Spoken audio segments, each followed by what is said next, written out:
so it is.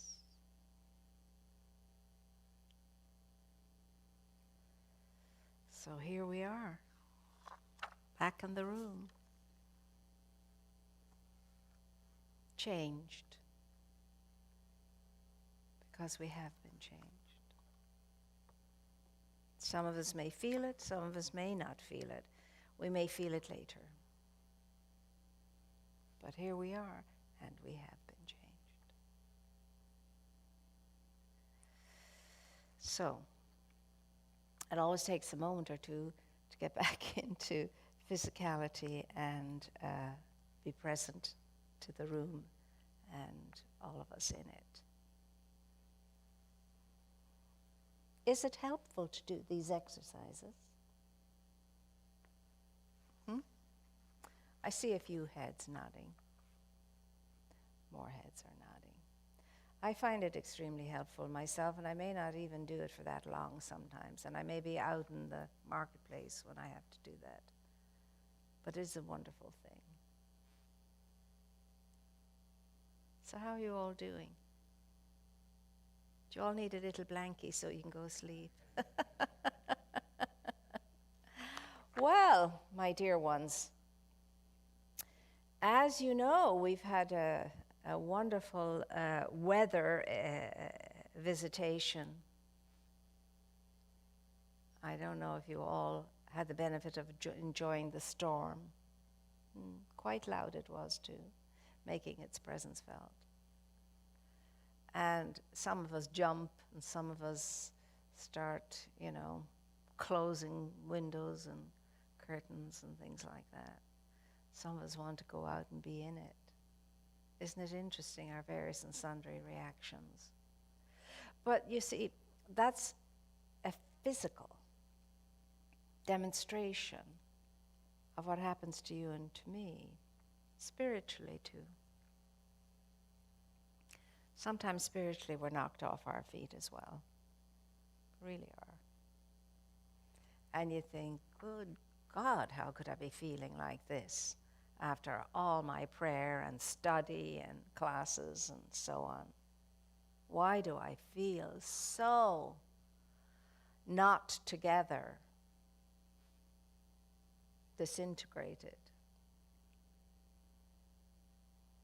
So much like the pre-beginning stages of all of this. Stages of questions and doubts and so on. It's going to happen from time to time, and I wouldn't worry about it. It's not fun being in it. It's a funk, and nobody likes being in a funk. But you'll get through it like you always did, and it will pass like it always does, and the sun will come out. Not tomorrow, but today again. It always does. So what I would want to say to you with this regard, and you can never say it enough, because saying it is only the saying of it. You've got to experience it, though. But maybe if we say it and say it and say it and repeat it and repeat it and repeat it enough, finally we'll get it. Repetition, repetition, repetition, as we were taught in school. And it's not to allow, you'll get to the point where you won't allow any change of mood to throw you into chaos, into self-doubt, into fear, into fright, into awfulizing and terribilizing. And we all do it. I don't know about you, but I want to be done with that, in the sense that when it comes, I know how to handle it in a way that it doesn't become a heavy burden that I carry around with me. And if I'm carrying around a heavy burden, that burden is not only a burden on me, but it'll be a burden on others too. Because my focus is on the burden. And if my focus is on the burden, I can't be of any help to anyone.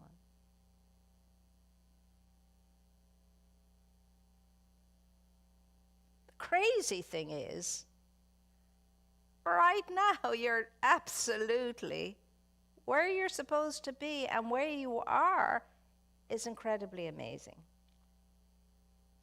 Now, if you're going to keep allowing your humanity to get in the way of your divinity, it's going to be a merry, merry chase.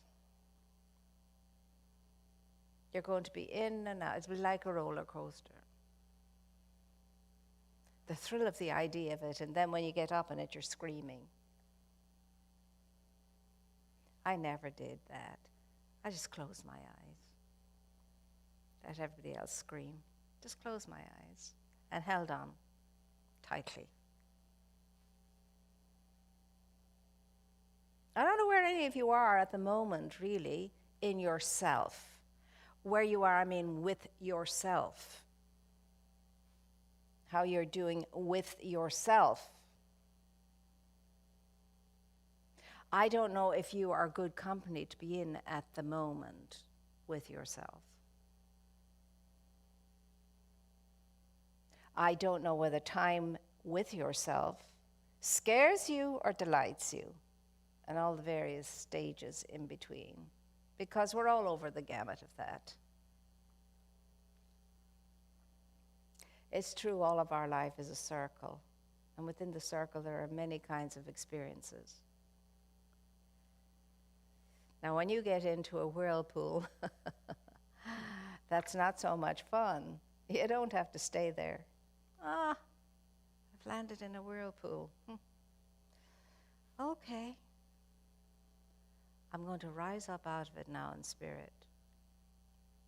I'm going to allow my divinity to take me up and out of this, and not allow all that humanity that I am to have its way with me. Because I have its game now.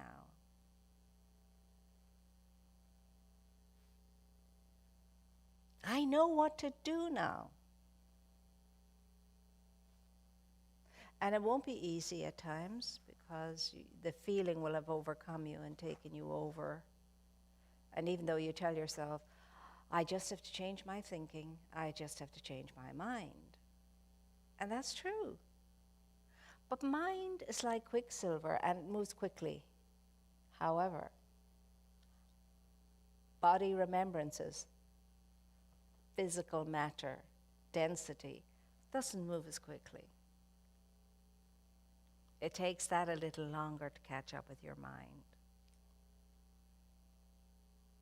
So remember that, because that will help you to understand, although you feel this way now, you're okay. You're really okay. And that will pass, the way you can change your mind. However, as Barker said, it's not about changing your mind only, it's about changing your mind and keeping it changed. So you may have to change your mind 1,000,000 times a day. No, I decided to change my mind about that. But the feeling is going to tell you, don't be ridiculous. Look at how you feel. A feeling is only a feeling and nothing more. It has no authority of itself. It is ruled by your consciousness.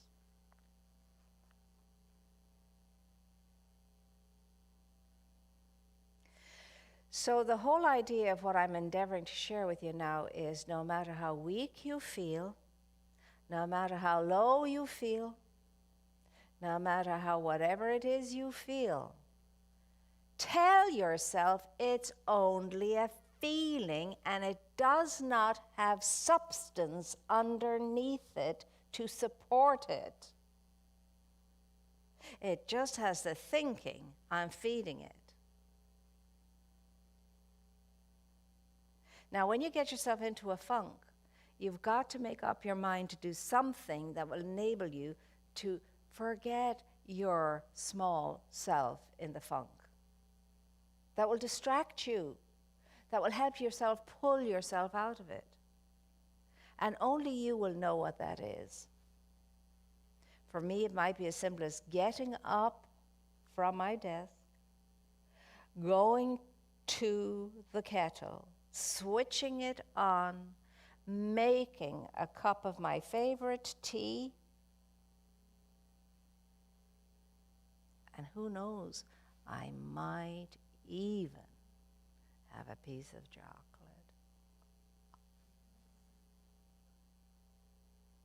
That's one way.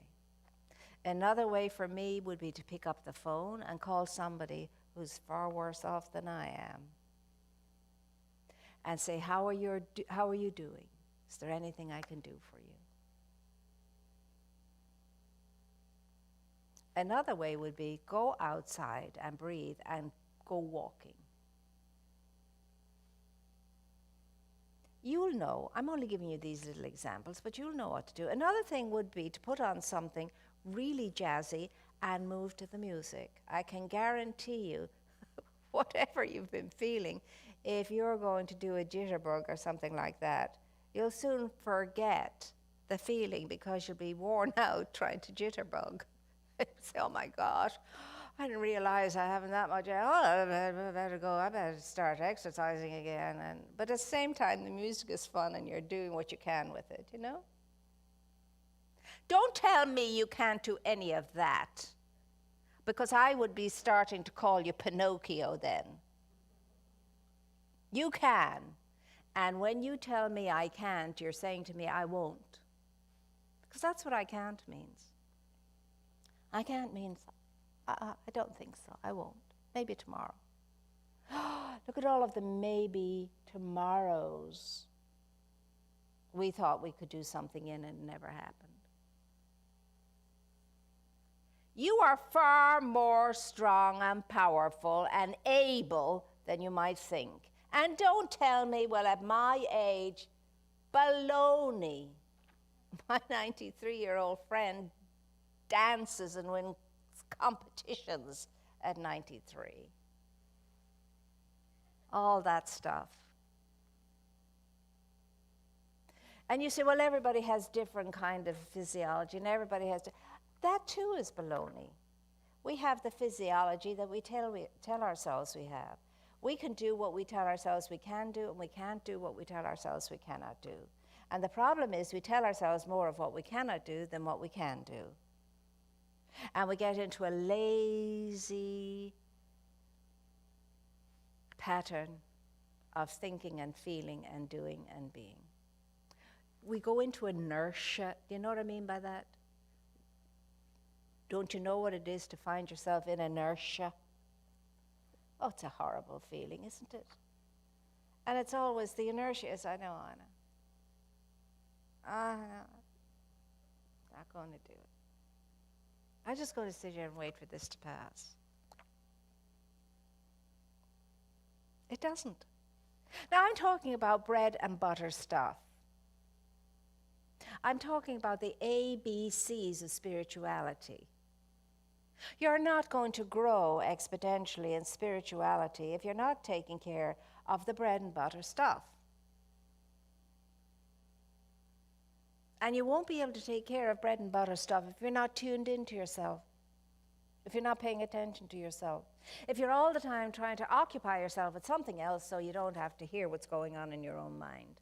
Oh, we're brilliant at it. I wish there were Oscars for it. There wouldn't be enough Oscars to give out. All the times you have told yourself you're not able when you knew that's really not the truth. All the time you told yourself, I can't, I won't, I'm not able. And I didn't even try. Some people that have been listening to me are trying out new things. One of them came up to me and said, well, I can't stand on one foot yet to brush my teeth. I said, don't worry, if you keep at it, the day will come when you will stand on one foot and brush your teeth. Because in the beginning, when I'd stopped really paying attention to my own, what I used to do, all the yoga and everything else, and I said, well, this is interesting, see if I can still do this. I was going, I said, what the hey is this? I was always able to do that. And then I started again. Brushing my teeth, I would put my foot up on, I'd have my foot up, but I'd hold on to the counter. And then I started to see if I could put on my shoes and socks again without touching anything. And when I get up from a seat, I mean a regular seat, I get up without holding the sides of it. But you have to be mindful to do these things. And you may think, oh, that's easy, I can do that now. But when you're 93, like my friend is, you still want to be able to do that. And that's why you do it now. And people say, but I can't do that because I'm 80-something, or I'm 90-something, or I'm 60-something, or I'm whatever. I say, since when did age appear in the scripture to say, and okay, by the time you're 50, you'll be into this, and by the time you're 60, you'll be into that, and by the time you're 70, and so it doesn't say anything like that. It says always be young at heart. If you're young at heart and young in mind, you'll always be able to do young things.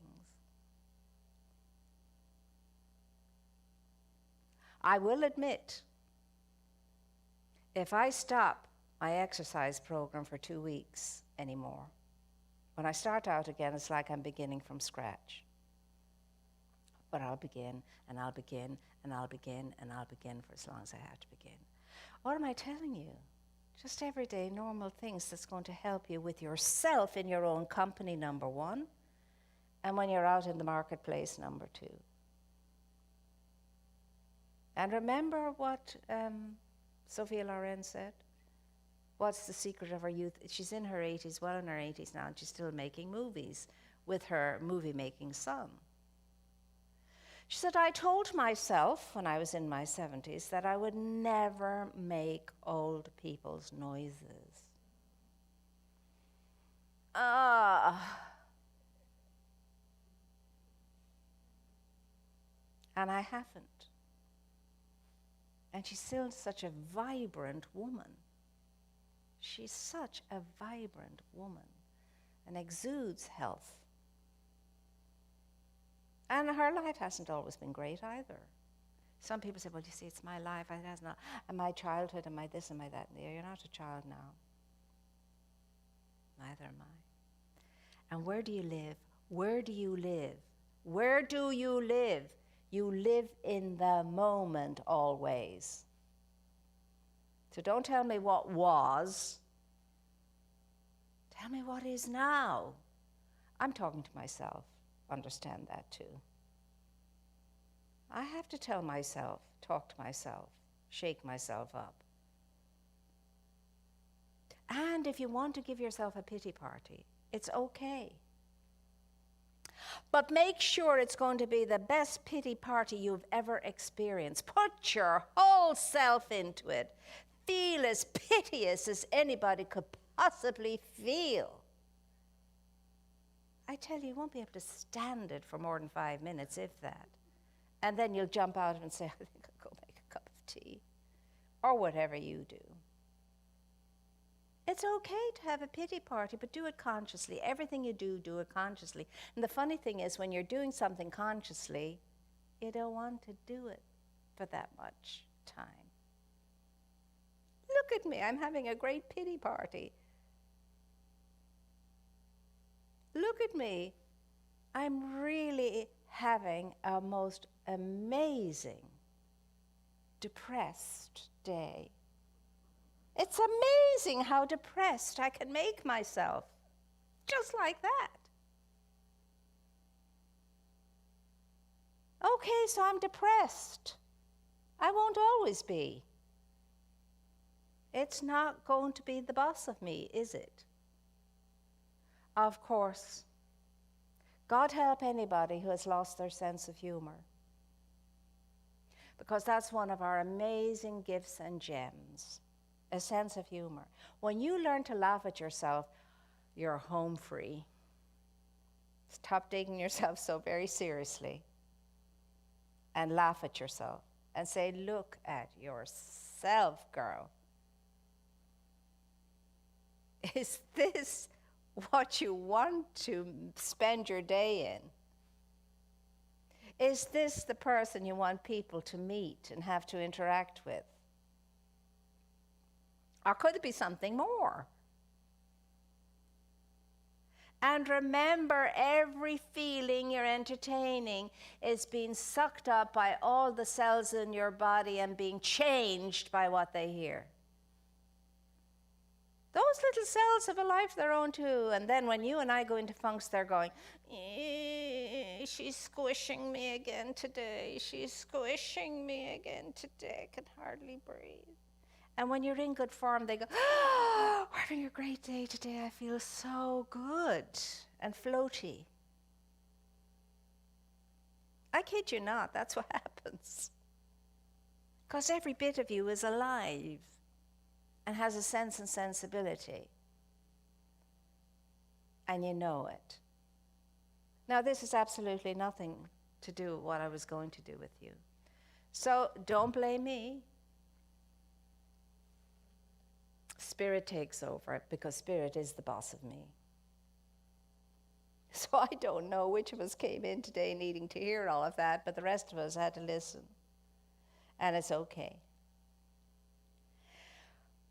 Because you can change like that. You can shake yourself and snap out of it, whatever it is. And just see news as news, neither good nor bad, just news. Because it's all just news until you make it something else. And I'll leave you with this. If you really want to feel good constantly and continuously, live in gratitude.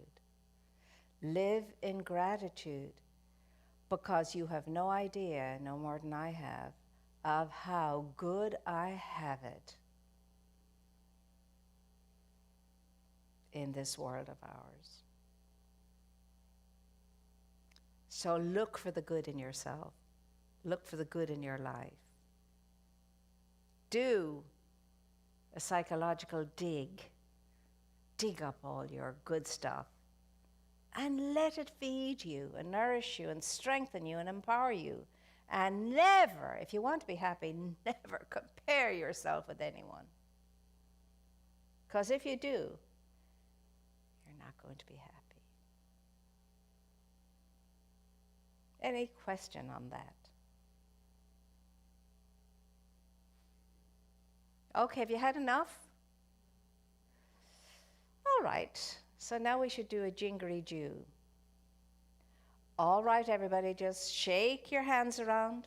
Shake your hands around. Get the energy moving. Get it all moving. Come on, with spirit. With spirit, you can do better. Yeah.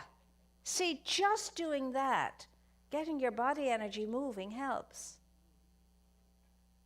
And remember to put on dance music and dance. That's very, very good for us all. So, my dears, I'm getting a light shone on me, and I love the light. Our time together is done, I'm told. But when you go out there, shake yourselves up. Go out there feeling good. Go out there expecting the day to be fantastic from here on in. And remember, you could be doing a great service for everybody out there. Because your energy, just your energy alone, not doing anything, saying anything, so could change somebody's mood. Just by you walking into a room or greeting somebody, saying hello to somebody. I make it a habit to say hello to people when I'm, when I'm out walking and doing things like that. I at least make eye contact. Our eyes are the only thing we see of each other these days, so that's important. You're incredibly, awesomely full of good stuff. Don't be mean with it. Share it. Share your beautiful, lovely energy, kindness, presence, good humor. All right, then. We're going to be grateful now, consciously. Before we are, I want to thank you all for your wonderful support, always, those of you who are listening in and those of us here. I mean, our individual giving creates an amazing givingness in the outer world. So thank you for that. And now we're going to feel very good about ourselves as we take our gift between our blessing hands and we say, divine love consecrates my gift. It goes forth to heal, to bless, and to prosper. All those who give and all those who receive. I rejoice in the sharing of my good, and I release my gift with love. And so it is. So now I'm going to ask one more time, does anybody have a question or a comment?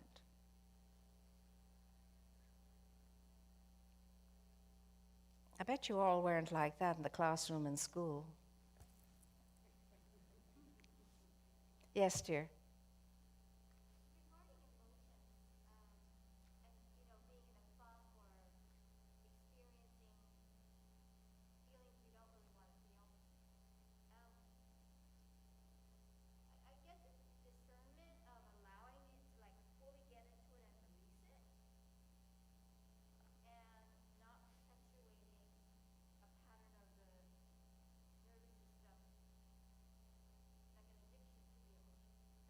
Sure.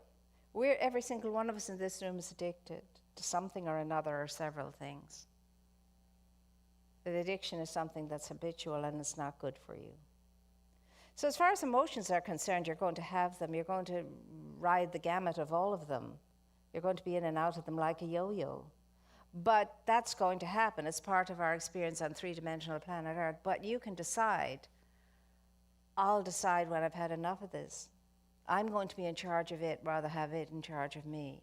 Okay, so I'm going to sit down here and be miserable because I want to.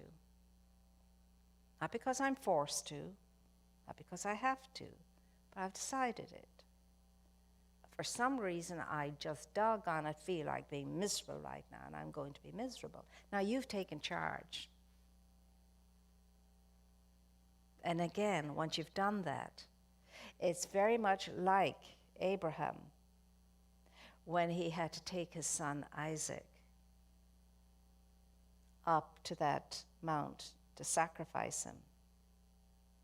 When he was willing to do it, he didn't have to. He didn't have to. So when you're willing to give yourself permission to feel annoyed, to feel blue, to feel whatever, and not, you see, the whole key to that one is don't put a label on it. Don't label it. Just feel the feeling. Don't say, I'm feeling firstly angry because of him and because of her, and I'm so angry at them. Say, I'm just feeling angry now. I'm being one ball of anger at the moment, and it feels rotten and horrible and awful. I feel like it's burning me up. It's just emotion that's bowling me over, wherever the song says. So just own it. But don't place its cause on anything outside of yourself. Just go with it, own it. And the way I feel angry is I feel tell yourself whatever it is. I feel congested. I feel clenched. I feel tight. I feel a thud in the solar plexus. I feel my head pounding. Whatever way it feels, describe it all to you. She said you'll get so caught up in trying to describe how it is that, okay, I'm done. Not fun. Emotion is something we are. We're full of emotion as human beings. And unfortunately, the good emotions don't last. And thankfully, the not so good emotions don't last. But you're in charge. You decide. And if you're just taking them onto yourself, you'll get through it easier. But if you're pinning the emotion onto somebody else, you'll say, no, I'm darn well going to feel this because he is such a and she is a see, now they're in charge. They have total control over you. you take control over your emotion and be responsible for it. All right, I've had enough of this for now. I'm just going to breathe it out, or it out, or whatever way you're going to get it out of yourself. Play ball, that's the way to do it. Get a ball and bang it off the wall. Get your old patakas from the 80s, those rubber things. Bash the bed with it, if that's what it takes. Because sometimes it's the physicality you need to get, your physicality needs to release the stress, the strain, and the tension. And so what if you look foolish and stupid or whatever? Who cares? Do it in private if you can. But always, no blame attached to it. I just got to get this energy out. Because you know, and I know, it's not fun feeling all contracted. And when you're contracted, you can't feel joy and you can't think straight because your emotions are ruling your thought. And you'll make no sense of anything and never encounter anybody to settle something when you are angry. You'll make it worse, and there will be more to recover from. Just say, listen, right now, I am boiling over, and it would not be pretty if I was to encounter anything in regard to you right now. I am taking myself out of this situation. And when I calm down, I will be happy to have a conversation with you. Grrr. See? But listen, test it out. Just test all of this stuff. Don't forget it as soon as you walk out the door. Test this stuff out. Now, know you're strong enough to do this. Know you're capable enough to absolutely be in charge of your life. You're equal to the responsibility of great intelligence moving through you in what you think, say, and do. Trust yourself. If you don't, nobody's going to trust you. And you all know that. So get up, get out, get at it. Get at what? Living your wonderful life and realizing what a miracle it was to be born in the first place and how blessed you are to have been chosen for life. And you were only chosen for life because you're equal to it. I'm equal to the responsibility of a great life. Say it with me. I'm equal to the responsibility of a great life. Now say it like you mean it. I'm equal to the responsibility of a great life. And so it is. So, I'll see you out there. Thank you for being here. It's always a joy to be in your company. And also for you, dears. It's the way I always leave them, like the children do. So get giddy with delight and get yourselves out into the world feeling good and very good and feeling smiley, no matter how you came in. Okay? Up and at it, everybody, up and at it. The world awaits, and they await you. Only you, as the song goes.